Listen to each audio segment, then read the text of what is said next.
Thank you for joining us today from across the country for this important discussion.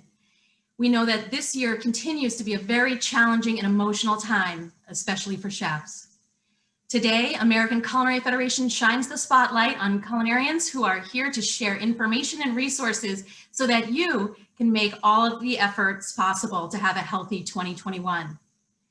As chefs, we talk a lot about mise en place, but today we're going to focus on your mental and physical mise en place. Now more than ever, it's important for chefs to connect, to share, and to offer inspiration and mentorship, which is exactly why we wanted to kick off our ACF Chefs Forum virtual series with health and wellness.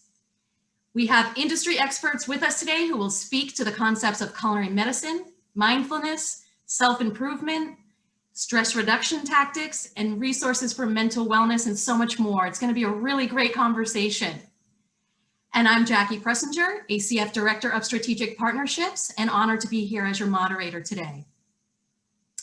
Before we begin, as a note, we'll be taking questions from you, the viewers, as we are able.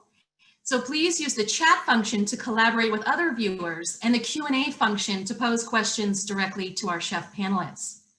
So to kick this off, we'd love to hear if you have any health and wellness goals or resolutions for 2021. Please do let us know by typing in the chat box. And now let's meet our incredible panelists. Dr. Mike, would you please tell the viewers a little bit more about yourself? Oh, sure. Hi. Thanks, Jackie. Thanks for having me. Thank all of you for showing up today, taking time out of your day. Thank my fellow panelists. I'm really looking forward to this as well. You guys are going to get some information, but I'm excited because whenever I get to interact with folks like Jackie, the audience, the other experts on the panel, I always learn something as well. And that's a ton of fun. So my name's Mike Fenster. I'm an interventional cardiologist, and that means that when somebody has a heart attack at 2 o'clock in the morning, I'm the guy that gets woken up and I go in and deal with that. I also have had a long history and involvement in the culinary world. I started back in the day before celebrity chefs because I am that old. And I started actually as a dishwasher and kind of worked my way up. I went back and got a culinary degree in gourmet cooking and catering. And currently I've combined my passions of medicine and all things food and drink. And I teach culinary medicine at the University of Montana and promote that as well. We've offered some courses online, and we've just finished this summer. We launched our first, we've been teaching for the students, but launched to the general public a Introduction to Culinary Medicine program, complete with a micro-credential certification from the university. And I'm hard at work on our level 2 and 3 programs. So I'm excited to be here once again. Thanks. Well, thank you. And we're certainly in for a treat having you here today. So very appreciated. Natalia, would you mind introducing yourself to the viewers? Hi, it's such an honor. Thanks, Jackie.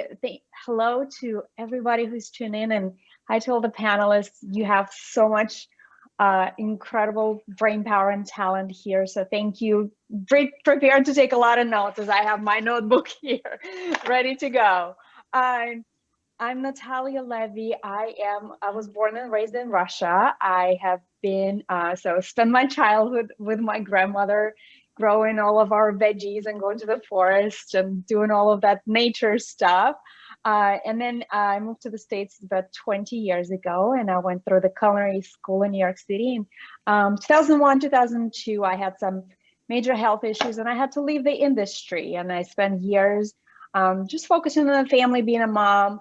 And in the last 10 years, I have been dedicated to studying all aspects of personal development and wellness. I became a certified health coach, certified nutritional consultant. I studied with the Institute for Functional Medicine. I talk a lot about gut health. And then the industry got me back in the last 3 years. I have been at the helm of 2 family restaurants we currently have. We're opening a brand new concept in the next 3 to 4 weeks, which is very scary and exciting. Very, very happy to be here, and I'm happy to share all things, wellness, gut health, whatever. Thank you. Wonderful. Thank you so much for being here. And for anyone who's curious, Natalia's actually joining us too from Florida, so in the Tampa Bay area. So thank you very, very much. And we have two mics. So on this one, we're going to go Dr. Mike and Chef Mike. So Chef Mike, would you mind introducing yourself to the viewers? Yeah, sure. Hey, everybody. And thanks, Jackie, for having me on here. So originally born and raised on Long Island in New York. I lost my accent in West Virginia, if anybody's wondering where that comes from. I'm a graduate of the Culinary Institute of America, Hyde Park campus, and also a product of the Greenbrier Apprenticeship Program in West Virginia. Did a bunch of competing earlier in my career. I was captain of the 2008 U.S. Regional Olympic team. In 2010, I won the title of National Chef of the Year. And I've worked in a lot of facets of the industry, from resorts, restaurants, contract management companies, private clubs, which is where I kind of reside today in private clubs. I'm currently the executive chef at Farmington Country Club in Charlottesville, Virginia. And I'm a certified competitions judge, and I have been the advisor for the United States Military Olympic Team since 2011. So I've had some unique experiences over the years, and I've somewhat recently discovered the importance of self-care and self-awareness. So last year I founded my company, Be Better Culinary Perspectives, where I focus mainly on life and leadership coaching, specifically geared toward professional chefs and hospitality industry professionals. And I am also the creator and host of Kitchen Brain podcast, which is a podcast that is also geared industry specific. And basically my hope is to highlight some of the things that we go through in the kitchen, and start the conversations to work toward change collectively. And yeah, just highlight some talent that's out there and some great things people are doing. So thanks for having me. I'm really excited to do this and to talk to you about mental wellness. Well, amazing. Thank you so much for being here. We have one other panelist that we're very excited that is joining us today. Erin, would you mind telling the viewers a little bit about yourself? Hi guys, I'm Chef Erin Boyle. Again, thanks so much for having me, and thanks to all the panelists. When Jackie first asked me to introduce myself, I went through my resume and my career highlights. And while I'm a freaking badass chef, that's the least important part of me. I'm a sister, daughter, friend, wife, duck, and dog mom. I'm also a mental health advocate. I wanted to share a story with you guys. While I was running a restaurant, a friend of mine told me that she had just swallowed a bunch of pills and drank a bottle of vodka. And I said, I don't know how to deal with this. I told her I was calling 911. She said she didn't have health insurance and that I couldn't call. So I called the crisis line and explained. They said I needed to call 911. So I did. Minutes later, the fire department and EMTs were coming in and helping her to the ambulance. As they did, she was screaming at me for costing her so much money. She went to the hospital and had her stomach pumped, and she lived. She's alive today and may still be angry with me about the cost, but I saved her life. And hers isn't the only story I was a part of. All around me, my restaurant family was struggling with everything from addiction to depression to PTSD. In August, I became the first executive director of CHOW, Culinary Hospitality Outreach and Wellness. I chose CHOW because my journey to wellness does not include abstinence and sobriety. CHOW meets people where they're at to hear new ideas, to create a community. You don't need to be sober or spiritual or even working towards that. CHOW just needs you to want to take better care of yourself and the people around you, no matter what that looks like. Personally, I struggle from depression and anxiety. My depression means that some days I move slower and can't think clearly. My anxiety means that I constantly have imposter syndrome and sometimes think everyone's looking at me funny. It doesn't help that I have no feeling in my chin, so if I have food on my face, I can't feel it, so you might actually be looking at me funny. I have to constantly work on my depression and anxiety. I'm not ashamed, and I'm here to talk about it. Wonderful. Well, thank you so much for being here, and thank you for sharing. And I know a lot of the viewers who are tuning in can absolutely relate to what you've shared. So thank you so much. Well, as you can see, we have great resources, amazing resources here for all of you for your questions. Again, use the Q&A button if you'd like to pose questions to the chefs. And Dr. Mike, I see the first question that came in is already about culinary medicine. So if you wouldn't mind starting us off with a conversation about what is culinary medicine and what does that mean to chefs and how can they get involved? Sure. Yeah, we already was busy typing in a response. Great question. And somebody mentioned that they had looked at, culinary medicine at different institutions, websites, coming from different perspectives. And so culinary medicine is really an emerging discipline. It doesn't have a hard and fast definition. I'm going to give you the 50-cent version, free, which is what we use at the university. And it's a multidisciplinary application of evidence-based decision-making in the selection of ingredients and techniques used in preparing foodstuffs with the goal of achieving and maintaining health and wellness through an optimized food experience.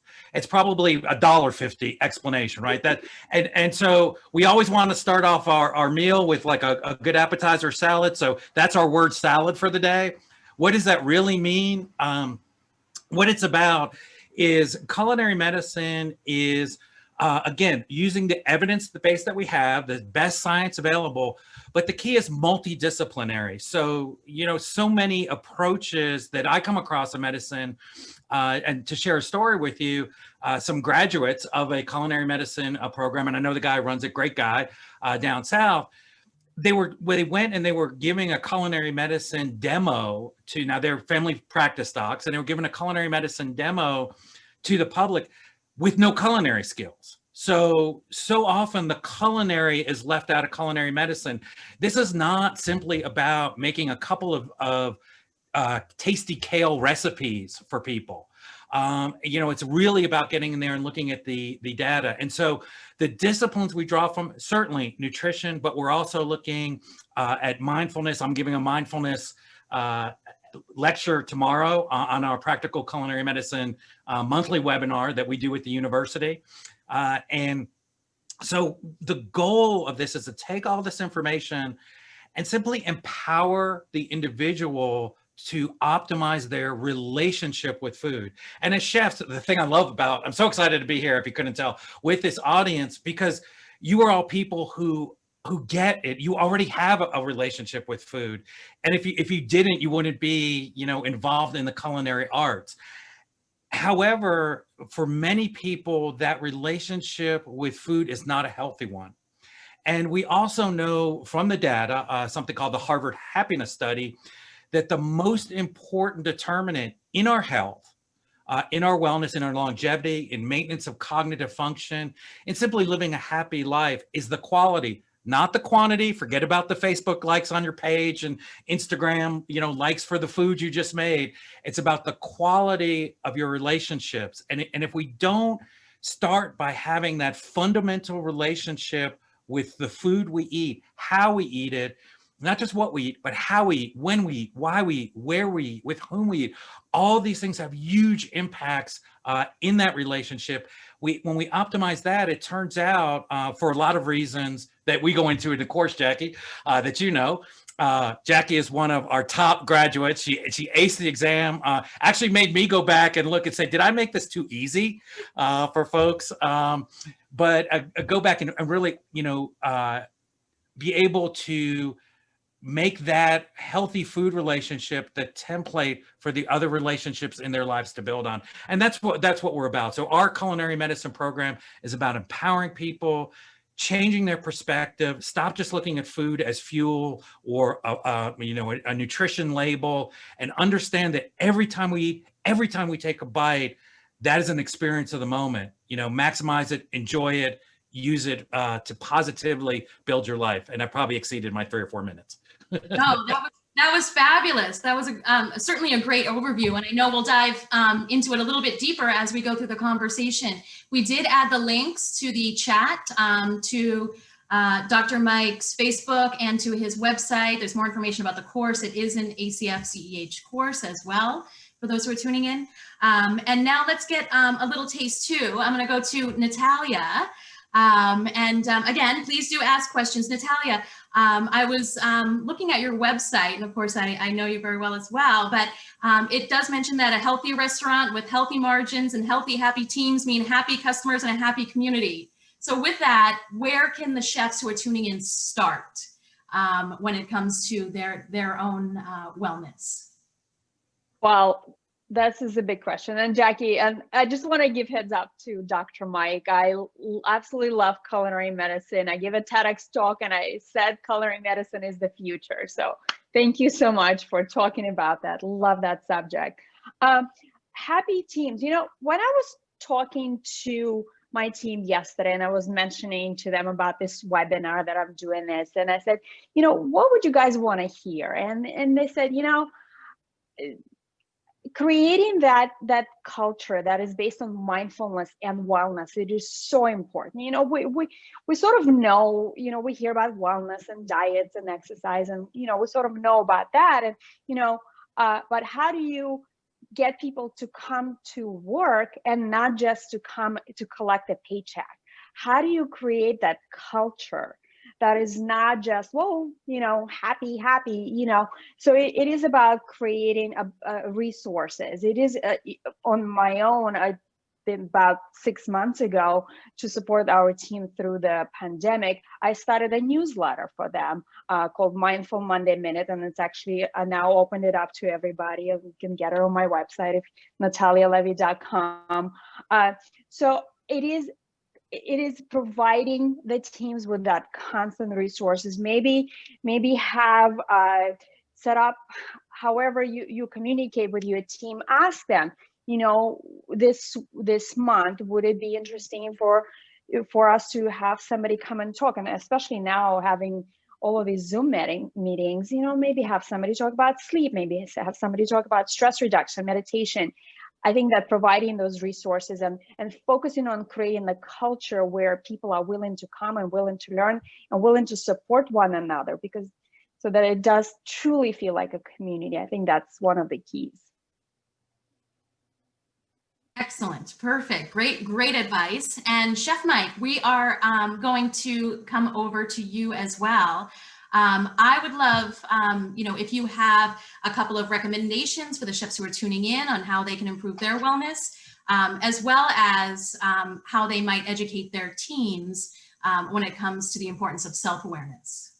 Sure, yeah. So, you know, as chefs, I think as a species, we're not known for practicing self-care, and we're certainly not known for talking about our mental health or our struggles with stress and anxiety and depression, and the other big buzzword, balance, right? So to sum it up in kind of the short amount of time that we have here, I'm going to give you 3 things to focus on as you continue into the new year. First one is be willing to change your beliefs, okay? I'm a big believer in the law of attraction, and basically the law of attraction states that your beliefs become your reality, okay? And a lot of people who've heard about the law of attraction, I know, kind of dismiss it because I think it's commonly interpreted as, you know, if you think you'll win the game, then you will win the game. And that's not really what it is, okay? What it means is that your beliefs shape your actions. So if you don't believe that you can win the game, then you are going to carry yourself and respond and act as if you have already lost the game. Okay, so you know, having that in mind, you know, we're really good at like using our profession as an excuse for not pursuing positive change in our lives. Okay, that's kind of a trend with chefs, and you know, we're guided by a series of limiting beliefs, and those limiting beliefs pop up, and they're like little roadblocks. And once we get to them, we tend to redirect and continue back on the same path that we were before, because it's the path of least resistance, and it's familiar to us. So believe that you want, that what you want is possible, and trust that there's a way to get there. Okay. Number 2 is balance. Okay. We're all familiar with the term work-life balance, and I can't stand this term work-life balance. I think we need to seriously rebrand this. Because whenever we say it in its context, work is alienated from life, okay? Work is always a negative factor in that equation by the context that we put it in. Work is part of life. Work is one piece of the whole puzzle of life, right? So when you think about all the aspects of life, there's your work life, there's your married life, there's your social life, there's your financial life, there's your sex life, there's everything that plays into it. And imagine if you came home one day and looked at your spouse and said, you know, I really think I need to find a better marriage to life balance. You know, like that probably wouldn't go too well. I know it wouldn't go well in my house. So try this for balance, just a small start. Don't look at your email on your days off. And I say that to people, and immediately I get hit left and right with like this blizzard of limiting beliefs and reasons why that's just not possible. And I can tell you firsthand that finding a way to make that happen to some degree is a life-changing endeavor. Okay. Number 3, stop being so tough. All right. I don't know when toughness became a defining characteristic for a chef, but let's face it, many of us are not okay. And we hold it down through service. We get through, we make it happen with our teams, and we're proud of that. And we'll be back tomorrow to do it again. But what goes through our heads when we're all alone outside of the kitchen? That's what I think we need to focus on, and we need to talk about.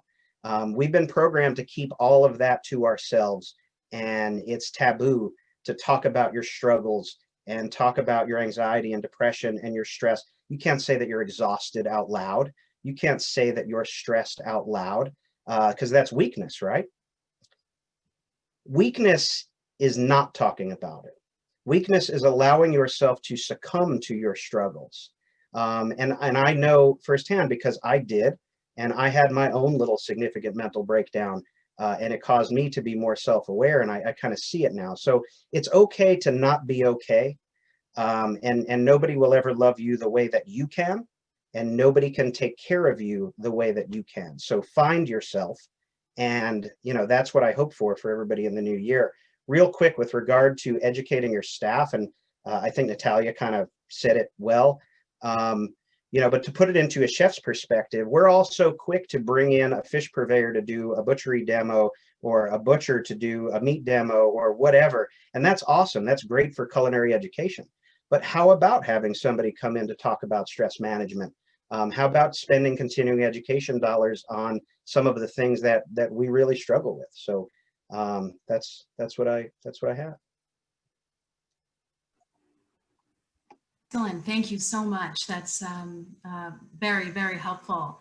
And we will get to the questions in just one moment. I just want to round out with Erin. If you could let us know a little bit more about CHOW, and what kind of resources you might be able to offer to those who are tuning in. Yeah, thanks, Jackie. Bear with me. I'm going to read because I've got some statistics in here and I don't want to screw them up. So Nestle conducted a survey which found that 8 in 10 chefs have experienced poor mental health at some point during their career. 48% believe there's not enough being done to support their mental health and well-being in the workplace. The world's best pie maker, John Hinman, created CHOW, Culinary Hospitality Outreach and Wellness, in 2018 after he was interviewed for an article about mental health in a magazine. The author had so many people interested in submitting stories, John saw a need to create a group where they could share their stories of pain, recovery, and mental health. CHOW is an organization of culinary and hospitality staff working to nourish the lives inside and out of the kitchen. We believe in a future where our community takes care of themselves and each other as much as they do their guests and ingredients. And it starts with talking. We create safe and supportive opportunities for the industry to connect and discuss problems they're facing with people who get it. CHOW is similar to the ACF in that we both want to be leaders in personal development. We want to advance our community by promoting mental wellness through collaboration. Anyone who's dined in a restaurant has tasted hospitality. From servers and bartenders to dishwashers and chefs, each person working in the restaurant gives it their all to make the guests feel welcome, cared for, and nourished. Our mission is to return the favor. We want to care for the people who take such good care of us, to provide a place for the restaurant staff to feel supported, heard, and appreciated, to facilitate gatherings where we can build meaningful connections. Work-life balance is a bit of a buzz phrase lately, with good reason. The high stress demands of today's working world are a lot to manage. No more is this more apparent than in our industry. The odd hours, heavy competition, and dedication to the craft lead many down destructive paths, and the repercussions are pervasive within our industry. This year is especially challenging, with COVID shutting down restaurants and many folks being furloughed or laid off. CHOW is working to encourage people within the industry to find community, hobbies, and explore healthy habits, basically to live full lives outside of work. We are aware we can't change the industry culture overnight, but we also know that change starts with conversation. By hosting meetings and online discussion groups, we hope that people within the industry will learn that they're not alone with the issues they face, and the support is here when you want it. If the idea of normalizing conversations around mental health seems like a waste of time and resources when you should be cooking, prepping, or doing side work, consider the cost of not recognizing the damage it does to your bottom line. 66% of hospitality workers claim that their anxieties affect their performance in the workplace, with 50% worrying about failure, 37% being less likely to take on new challenges due to self-doubt, and 29% feeling constantly stressed. This can create a vicious circle where staff starts to underperform, which only compounds their private struggles with mental health. Nearly 31% of professionals said that they feel anxious about key aspects of their job, such as neglecting personal relationships because of work, the potential of being fired, asking for time off to look after children, or their boss. How much more productive, creative, welcoming, and engaged could you and your staff be if everyone had better mental health? Please join us at CHOW. We host group discussions in English and Spanish. Some of our meetings are led by a coach who thoughtfully guides our conversation. Our meetings, we have a speaker from the industry. Other meetings, we have speakers from the industry share their mental health challenges and how that impacted their lives in the culinary industry. Then they answer questions from the group. In both, we allow you to come as you are without judgment. In every meeting, I've heard some version of my story told by another person. In the industry, our stories are all so similar that when we share them, we validate each other's experience. And while the conversation doesn't change the struggle, it does lighten the burden. Now that's a lot of pretty sentences describing us, but I wanted you to make sure that you know that CHOW is for us. This group isn't stiff and awkward. It's for servers, bartenders, chefs, cooks, restaurant owners, suppliers, writers. It's all us. So we may talk about burnout or passion, but we also laugh at each other and tell fart jokes. We're your restaurant family, and we want to talk about it. All right, well, thank you very much. And we've put the links in the bottom too for those who are looking to become a part of your community as well. So thank you so much. And I'm sure we'll get some more questions and be back shortly. But I did love that your live full lives. And I think that that really speaks to everything that we're talking about on this webinar today. So we will move to our next question. And the question had come in advance. Again, we're going to be going to the audience questions. This one is for Dr. Mike. And someone was basically, in my interpretation, they are believing some of the food myths that are out there. So I won't list who they are or what these myths are. But I'm wondering if you could bust some of these myths for us right now as to what we should or should not be eating, or any opinions you might have about those. Oh, how much time do we have left? Time for me to hoist the black flag and begin throwing the myths overboard and making them walk the plank. Gosh, so many different areas to talk on. But one of the things that we touch on in the course and talk about these myths, it's just kind of general approaches, and then I'll throw in a couple of specific ones that are kind of my personal favorites. One is this idea of calories, that somehow calories equals nutrition. Less calories means something's better for us. I'll share with you something that was published, I think just within the last couple of months, excuse me. And very interestingly, I remember, again, back in the dark ages when I was a cardiology fellow, bringing this to light. And what it was is it was looked at the idea that sugar is a bad thing, too much sugar. I know, sorry, Jackie, for pastry chefs. I love breads, but too much sugar being, particularly in a modern Western diet, kind of being a bad guy. And so to alleviate that, we use artificial sweeteners or 0-calorie, artificial sweeteners. And the idea is that they're not absorbed, they don't affect human cells, and therefore that should be a healthier choice. Well, decades ago, and as I said, I'm not going to go give away exactly how old I am, but let's just say some decades ago, it was noted that, particularly in the US and Australia, where these studies came out, that women who consumed the artificial 0-calorie sweeteners still had a very high incidence of cardiovascular disease, heart attacks, etc. And I remember bringing this up at a journal club, and we all kind of sat around and scratched our heads, and somebody said, well, maybe, and we probably all seen this, right? You go into the restaurant, somebody says, I'll take a 4 Big Macs, a quarter pounder, large fries, and give me a Diet Coke. And we said, well, and there's probably is some truth to that. But long story short, what it turns out is that, and I'd love to get Natalie's take on this, and she, like me, is into the gut microbiome, is that these artificial sweeteners and things like polysorbate 80 that we find in our, industrial mayonnaises, for example, alter the gut bacteria. And they alter it in such a way that our gut becomes leaky and becomes amenable and susceptible to inflammation.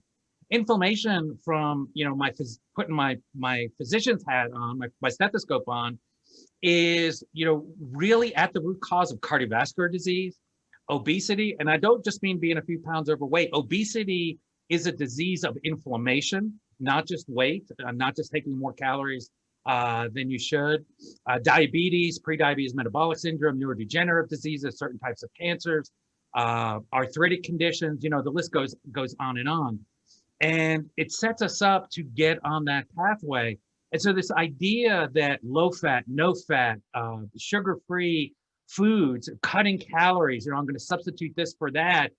And a lot of times using something that is highly adulterated, highly ultra processed is completely wrong. And so this is one of the shifts, that's one of the goals that we teach in culinary medicine, is we have to shift this perspective, because we followed this for 50 years, for a half century, since the 1970s. It's got us more obesity, more diabetes, et cetera, et cetera. And one of the great insights actually comes from the University of Brazil, where they started looking at and this is something, again, everyone in the audience is going to get what I'm saying and go, duh, Dr. Mike, we know that. And I know you guys know it, but I want to give you the scientific basis when some customer or somebody tries to sell you something to say, you're full of hogwash. Here's the data, is that when you get something, what they looked at with this NOVA classification was the level of ultra processing of the foods and correlating that to the presence of disease. And there's a direct correlation. So in other words, and I'll finish with this one myth bust, because I always get it when folks come in, they say, doc, I've had a heart attack. Can I ever have a steak again? And the answer is, of course, but you have to choose the right steak. Everyone in this audience knows there's a huge difference between a heritage, between when I go down the road, a grass-finished, bison steak and a drive-through, fast food hamburger. In the medical community, those are lumped together as red meat.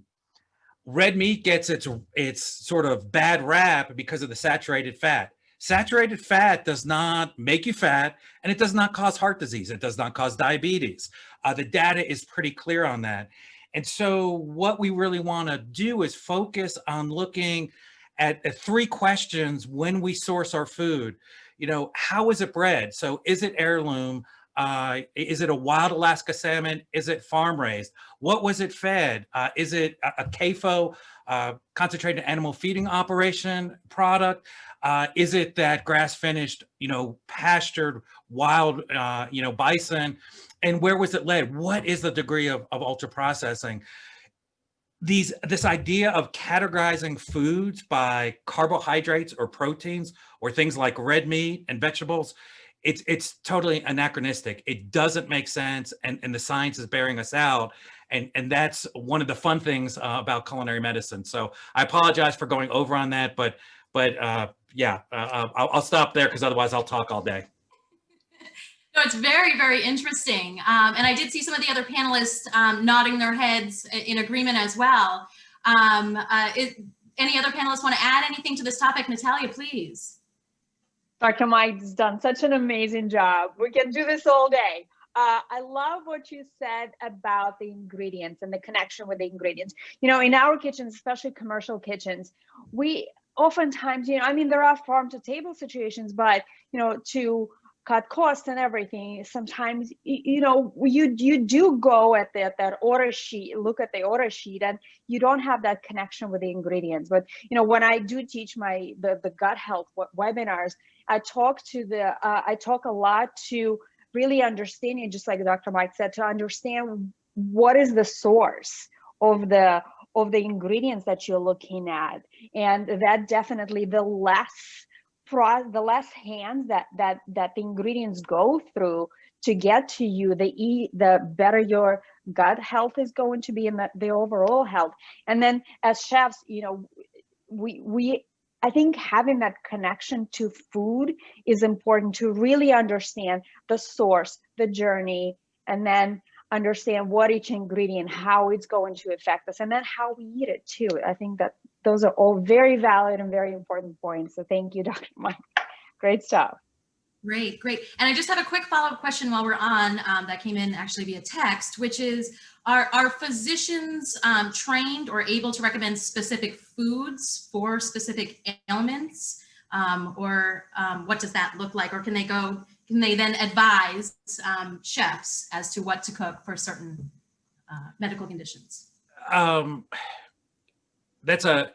So in certain instances, for example, I worked with an educational program called Net Fusion that dealt with people who have neuroendocrine tumors, because foods that contain or release serotonin can cause these people to have horrible exacerbations. So that's a very specific, type where we would say yes. And that's pretty focused within the realm of medicine, without spending the time in doing and educating within culinary medicine. I would say, quite honestly, most physicians are poorly equipped to advise, because they're busy, and I get that. They don't get much training. There's as you mentioned, a lot of myths, a lot of things that just become circulated enough so that it becomes conventional wisdom simply because it's been repeated enough. Kind of like the red meat causes heart attack, and we're gonna, you can't eat red meat. That myth doesn't hold. It certainly holds for processed red meat, but again, we touched on that.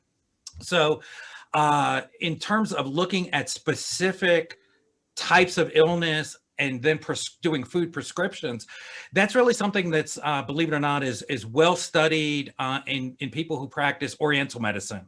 So the Chinese version of sort of Western allopatho traditional Chinese medicine, that's a specialty within that, and those people are, trained to address specific ailments with that. Again, another myth to bust real quick is the whole idea of cutting salt reduces hypertension. Never been shown, and I'll just leave it out there that myth is busted. But we don't need to get into all the details there. People can email me, and I'm happy to share that stuff. So I think, Jackie, to answer your question, unless they're specifically trained, I would say you, as a graduate of our program, are more qualified to talk about food and health than 99% of the doctors I know. Oh, wow. Oh, gosh. All right. Well, thank you. Thank you both for that information. We'll come back to it in just a moment. I do want to get to some of the viewer questions now. And I think that this first one that we'll start off with, Chef Mike, if you want to tackle this question, and perhaps Erin might as well. The question from one of the chefs was, how might they deal with depression, especially right now during the pandemic? A lot of chefs and a lot of our colleagues have lost their jobs or are on cut hours at this point. So what advice might you have for someone who's currently experiencing those feelings? Would either of you like to jump in for that question? Sure. I'm going to start with I'm not a doctor, I'm a chef. for me, what works is movement. I need to move my body. So whether that means you're doing Zumba, you're taking a walk, you're just going from the bedroom to the bathroom, whatever sort of movement you can do is going to help. Energy begets energy. I also find just going to the CHOW meetings that I mentioned. I started going to CHOW meetings as more of a facilitator, and I didn't need it. I just went because I wanted to help other people have resources. And what I found after a couple meetings is, oh my gosh, this is my community. This is what I'm missing when I'm not at work, or when I'm working not in a kitchen. I still miss that group, that sense of connection. And I can't tell you how much better I feel, even though my depression hasn't gone. Nothing has really changed, but I feel like I can do something about it. I feel like I can move again. So I hope that helps answer questions. Absolutely. Would anyone else like to jump in with that one, or we can go to the next question? Thank you, thank you, thank you. All right, so let's see. Some of the questions, oh gosh, I see a lot that are coming in right now for culinary medicine. So, and of course, any panelists who'd like to jump in, please feel free. I'll kind of do some that are real quick if we can do that. If anyone would like to tackle if probiotic capsules are of benefit to add to the diet. Let me see. And if there's any other topic that you'd like, or point you'd like to make about kosher meat products as well. So that's kind of a double one. Would Dr. Mike or Natalia like to take those on? I'll start real quick, and then I'll let Natalia jump in. As far as the probiotics, tremendous benefits in certain situations. Many hospitals and physicians now actually administer probiotics in the hospital when we give antibiotics, which seems contradictory, but that's been shown to be beneficial because you have to replace that gut bacteria with the good kind of bacteria. Anytime folks are under stress, so I not as much these COVID days, but I used to travel a great deal, and I still do quite a bit of traveling. Stress of traveling is a good time to take probiotics. You're in the restaurant industry, you're working crazy hours, you're under stress, that can be beneficial. If you're at home and you routinely eat a really good, naturally based diet with real authentic foods, you probably don't need to be spending the money on probiotics. If you do buy them, make sure you get some with live active cultures. You have enough of what's called CFUs, or colony forming units, on there. And don't forget, these are like any living thing. You adopt a dog, the puppy's great, but you got to feed it. So you want to also eat things. And what we know that feed the good bacteria these days are, and I know it goes against what so many people say, but it's carbohydrates. Don't forget fruits, vegetables, whole grains, etc. are carbohydrates as well. I'll let Natalia take it over from there. Yes, great point. So when you are thinking about probiotics, there's actually an app for clinicians. It's called Probiotic Guides. It's a clinical guide to probiotic products. It is has been designed for a lot of clinicians, so doctors can look into that. Probiotics are administered custom to, just like Dr. Mike had said, you know, if you're eating a really well-balanced diet, depending on where you are. So probiotics, I really administer it in a very customizable way based on the outcome that you're looking for. Now, in general, the idea behind probiotics is we're looking at the variety, you know, just like when you're welcome to watch my TEDx talk, I go a lot explaining about how gut actually is connected to happiness. So we can drop a link to that later. But yeah, so think variety. And then also, just like Dr. Mike had mentioned, the probiotics, the bacteria, they need food. So the food is the prebiotics, which is your carbohydrates, and as well as fiber. So think about how, you know, what the more vegetables and fruits that you can eat, all of that fiber is the good food for the probiotics. So hopefully that'll sort of makes it clear. I think so. Yes. Thank you both. Appreciate it very much. And please do continue to ask your questions on the Q&A.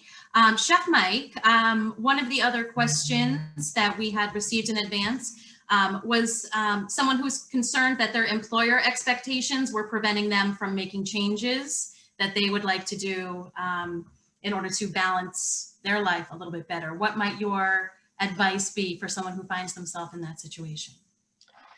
Yeah, so I hear that a lot, and on the Facebook page that I have, Chefs for Change, I ask a series of open-ended questions, and it's funny because recently I asked the question of, do you work 6 days a week or 7 days a week because it's necessary, or because that's just the way it's supposed to be? And there were a lot of answers that were along the lines of this question, where people would say, you know, that's just what's expected of me by my boss, or that's what's expected of me of my team or my membership, or whatever the case is.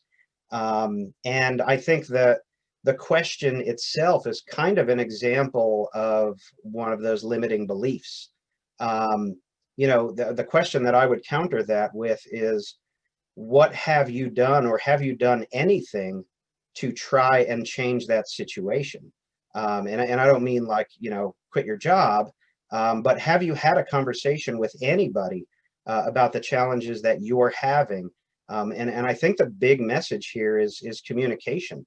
You're willing to fight for, you know, a brand new piece of equipment in your kitchen because it's going to service the guests. You're willing to fight for another team member on the budget because you need it to produce. Why wouldn't you fight for your own happiness and your own well-being?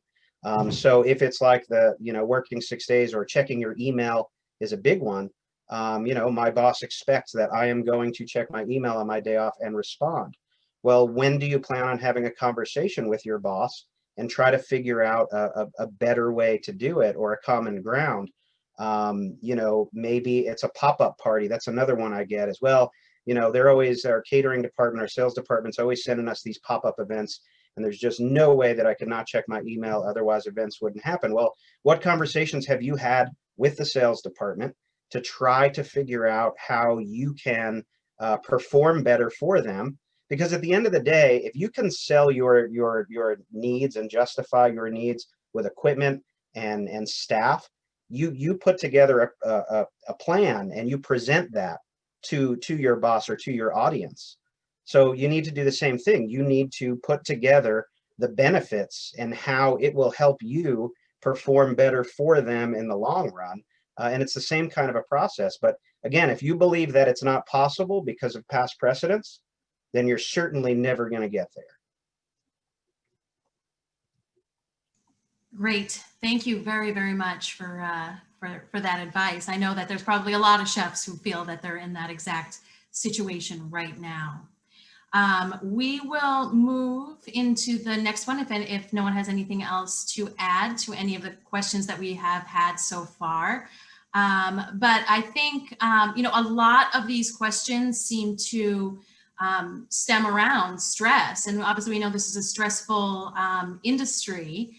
Erin, I didn't know if you might want to touch on that real quick and let the audience know. I did want to mention, I would be remiss not to say, find a clinician, find a counselor, find someone that you can talk to, that you can bounce these ideas off of. If it's not a group discussion, for me, I found my therapist in 2013, and that process took me about 5 years. I sat down with a lot of people that that didn't see me, didn't hear me, that I didn't trust, I didn't feel good. There are a lot of options out there now. So dealing with depression, dealing with stress, anxiety, that is a great place to start, especially if right now your stress level, your depression level is at kind of a manageable. This is a great time to get into a good place. It's really hard to dig yourself out of a major depressive incident or major anxiety and ask for help then. I would also say, try to plan things into your day. I mean, physically put them into your calendar that are going to bring you joy or bring you peace. So again, for me, that's movement. So I plan my day around having an hour to walk. And if I can't walk because of weather, I'm going to do something. I'll stretch. I'll do something that moves to get for me, I got to get the junk out. Or especially for, like, we're such tactile people, we're used to moving around. And if you're not working 40, 50, 60 hours like you're used to, there's just this atrophy in this, for me, like this itchiness that I need to wiggle and get out. So I hope that's helpful. Jackie, can I real quick just Yes, add please. on there? I love everything that Erin just said.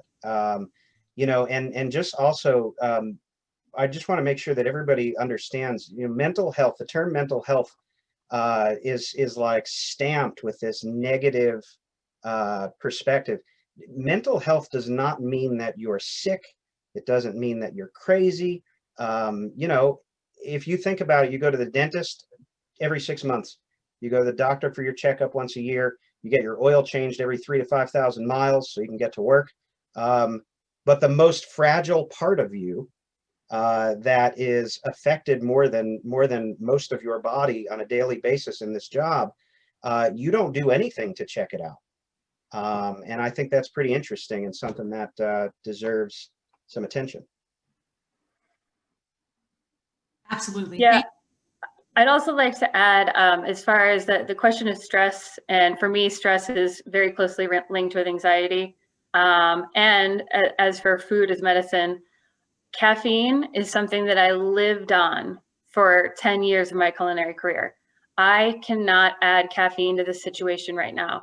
With COVID, with what's happening in the world, my stress is already here. If I put caffeine on there, it's like throwing gas on fire, that it's not going to do me any good. So there might be something for you that you can tell makes it worse. So I was just reading one of the comments that someone has to stay away from alcohol because it adds to their depression.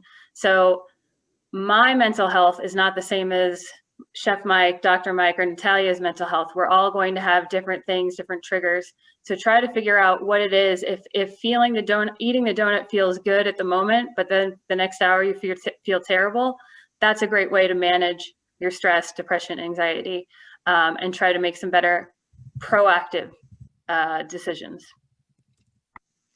I'd like to build on that as well, if possible. I think Erin and Chef Mike brought up such important solutions and ways that we can go about it. And I think the big one is about a community. I'm no stranger to anxiety. Found myself crying on my bathroom floor 10 years ago, and that's how my journey started into functional medicine. I'm fortunate to have been working with a functional medicine doctor. And I think that whole stigma that we can't talk about it, it has to go away. We need to have more of these conversations, and we need to just be very kind to each other and very supportive of each other. Because, like, for me, it was, we ran blood work, and it was just, I was missing some vitamins. So sometimes it's just as simple as that. But talking to a professional and creating that support team is really important. And another thing that I'm personally really big on, and maybe it'll help you guys, is setting a very positive intention for my day. We know that there's going to be some predictable stress and unpredictable stress that's going to hit us during the day.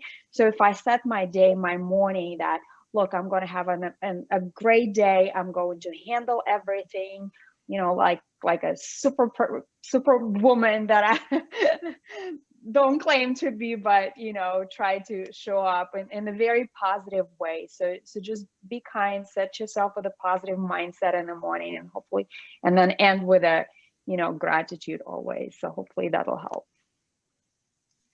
Awesome. I love it. And yes, you know, to everyone's point too, this is a conversation that we will continue. ACF is committed to this.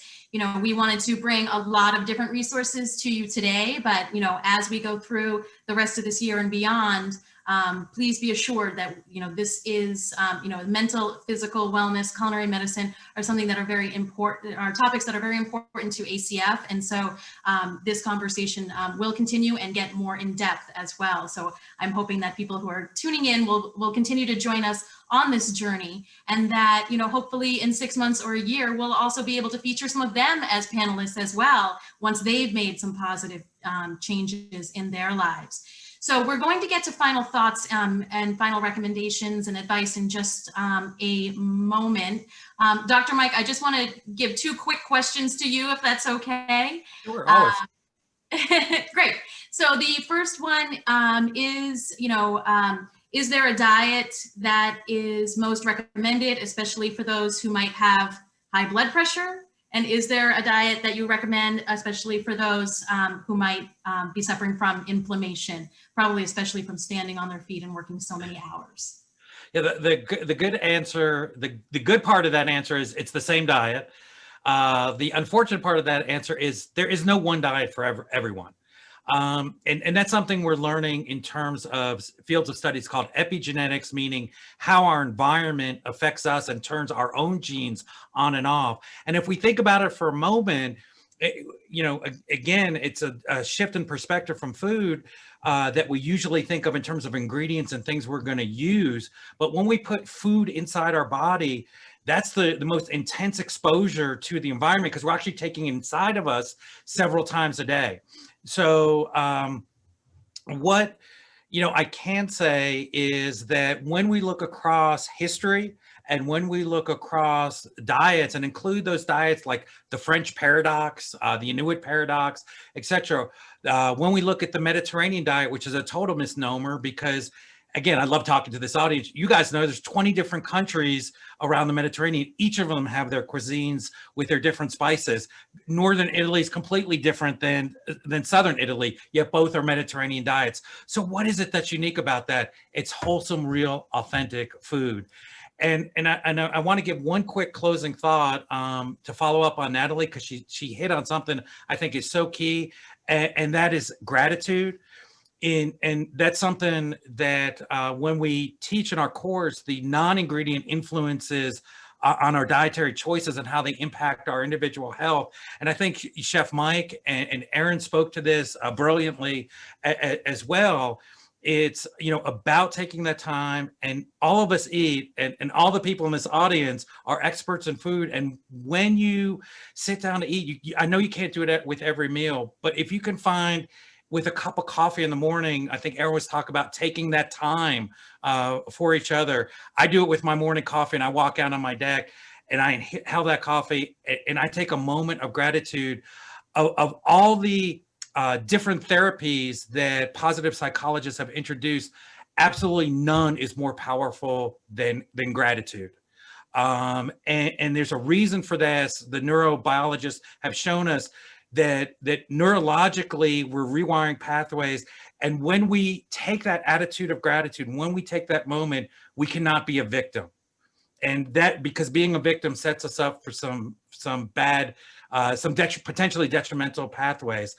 So what Erin said about taking that time, what Chef Mike spoke to about understanding your balance, what Natalia spoke to, about an attitude of gratitude, absolutely every single one of them is brilliant. And there's a moment, in my little world, it's about taking that moment with food. You guys are around food every day. Take a moment. It doesn't have to be more than a minute or two, and just be grateful. Find out what and if you're not, find out what you should be grateful for, or what you are grateful for. Okay, thanks. Excellent. Thank you so much. Chef Mike, what are your final thoughts or advice that you'd like to leave with the chefs tuning in? I mean, there's so much that could be said, but just to go back to the communication piece, and I think it's a good place to leave it, because I think it's the lowest hanging fruit for everybody, to try to take a chance on themselves and try it. But I find that when I speak, and I'm sure other panelists can relate to this, the more that I speak about the struggles that I have or have had, the better I feel. And the more I find that the people in front of me, they start to open up too. Some of you know that I showed up for the Certified Master Chef exam 2 years ago, and I withdrew myself from that exam on the night of day 2. And that was the mental breakdown that I mentioned earlier. And that was because of a complete lack of self-awareness. And when I tell that story to people, they're uncomfortable for a second in front of me because they feel like, that was a big failure in my life. But then they start to open up to me. And I think you'll find that most of the people around you are going through the same thing or have gone through the same thing. And if you take that step and you have that courage, then you'll find that they will reciprocate, and you can kind of work together to grow. So my biggest advice is just open yourself up, take the wall down, be a little vulnerable, and try to sort through your stuff.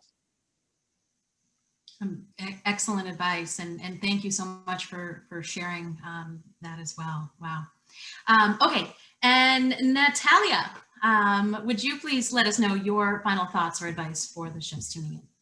Well, thank you so much. And your time, everybody's time is so valuable. So I just want to say thank you for tuning in and listening, and so happy to connect with all the panelists. So I like to think of my day that it would have bookends. I already have mentioned to set up the day with positive intention and gratitude, and I'm going to have an amazing day. But also I want to share another ritual that I do before sleep, because sleep is so important. And we know, I don't even want to get started on the whole sleep conversation, but we know that it's important.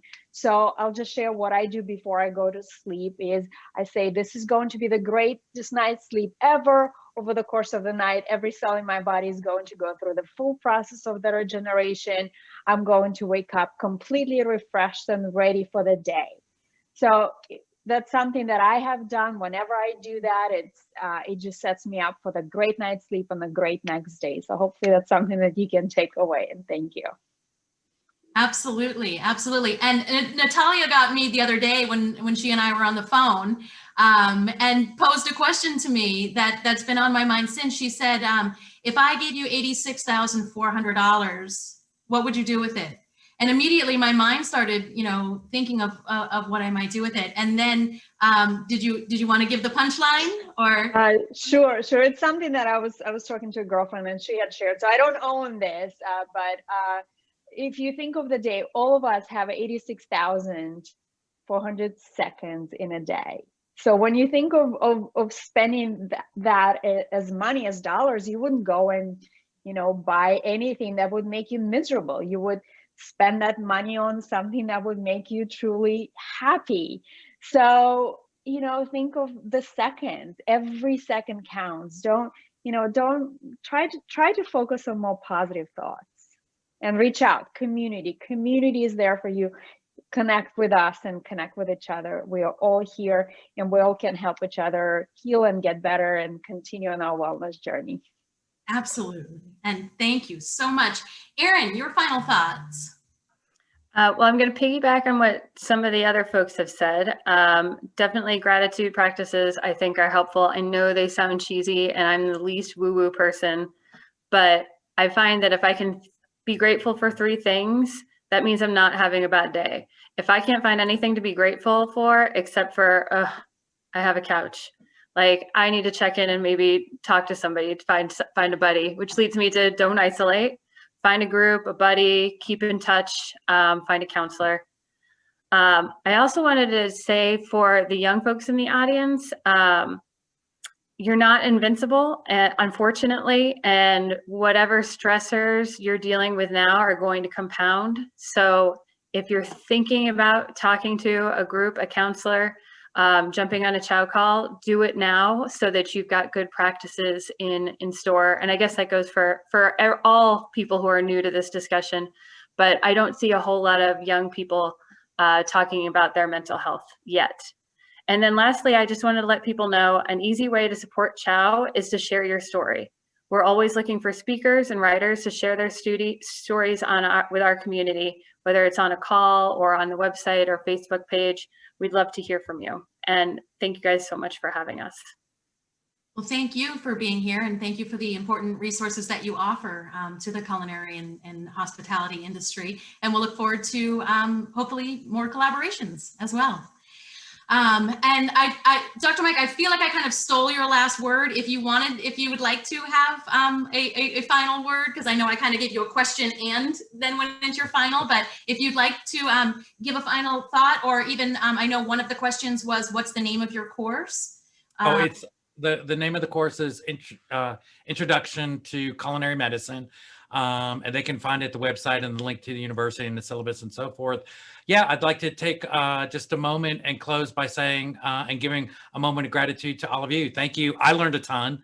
I had a great time. So for this hour, it's been great for me. And so from my selfish perspective, I'm grateful. Thank you. And I'm thankful for all of you. Great to meet meet folks and make new friends. Yes, absolutely. Thank you so much. And we'll hope to see you all in person really soon. Again, I know we're just scratching the surface when it comes to all that we can talk about in health and wellness. So again, we will continue the conversation. And in fact, we can continue the conversation even right now or in over the next few days on the Chef's Table. That's the ACF's online community for members. If you have not had the opportunity, please do. Go over there so that we can continue chatting about this. We'll put the link in the chat box as well. So we hope that you'll join us for some upcoming webinars too. We have an intro level skills demonstration tomorrow by ACF Young Chefs Club President Ashton Garrett. So you can cook along with him. I know he'll be doing a ceviche and a dessert. And if certification is one of your 2021 goals, please join us for an exciting certification webinar with ACF Certification Commission Chair John Shop. Chef will be joining us on the 25th. And if you're interested in presenting and or being a guest on a future webinar, we do have a call for presenters form. It's on ACF website. Go under events and all the way down, you'll see the presenters tab to fill out the call for presenters form. So again, I know we didn't get to all the questions. We will continue to dive into these topics, but on behalf of the ACF National Office, thank you so much for joining us today. Thank you for the panelists for being here and sharing your advice and insight and expertise. And to all of you who are watching, cheers. And I wish you nothing but a healthy and successful 2021. So thank you all very much. We'll see you soon. Have a wonderful day.